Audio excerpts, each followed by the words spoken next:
give you?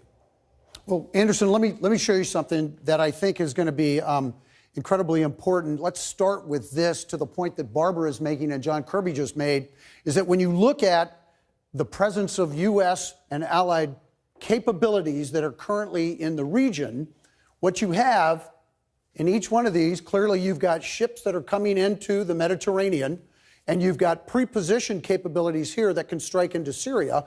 By bringing in aircraft, what that does, as Barbara indicated, it certainly increases the risk, but it increases the capabilities of multiple attack angles going against targets in Syria. That puts the air defense capabilities that the Russians and the Syrians have at a higher state of alert and can spoof and can confuse them. Let me move to this. Clearly, this is a depiction of what the capabilities are in terms of Russian air defense. Most of those are located here at Latakia and Tartus, those two seaports that are in the Mediterranean. This is the distance that the Russians can reach with their capabilities that are indicated here. This is a mobile capability that they have with that range of about 250 miles. It's important to realize this mobility allows them to move that circular defense capability throughout the map. Hey, General, I just want to quickly tell you, Sure. Syrian state media is now reporting that their air defenses have engaged U.S., French, and British targets. That's according to the Syrian regime. Again, take that for what it's worth. Take it for what it's worth, and what that probably means, again, as has been reported, the capabilities are coming from cruise missiles, precision-guided munitions that have a standoff capability. No U.S. aircraft will go into this very contested airspace. There's no reason that would, by doing that, that would increase either an attack capability or an effect that we want to try to, that the United States or the allies want to try to achieve on the ground. That can be achieved from a standoff capability.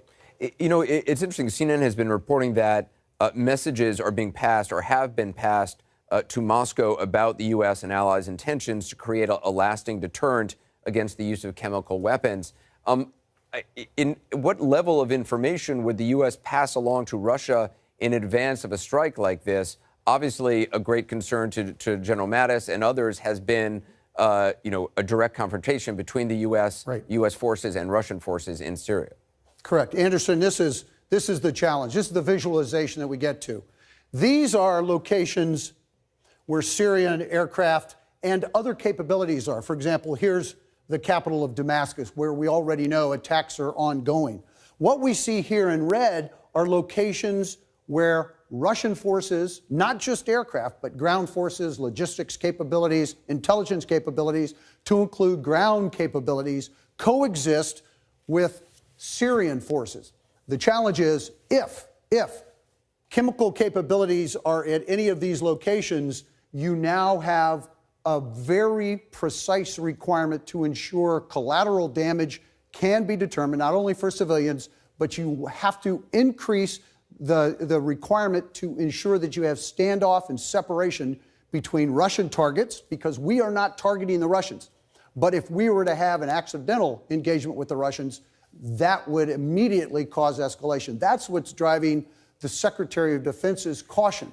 His primary thing is to present to the President of the United States a solution, and he did, that is punitive, that takes capabilities that Assad has, primarily his chemical capabilities, command and control, inventory, research and development, delivery means, off the table. They have to be degraded.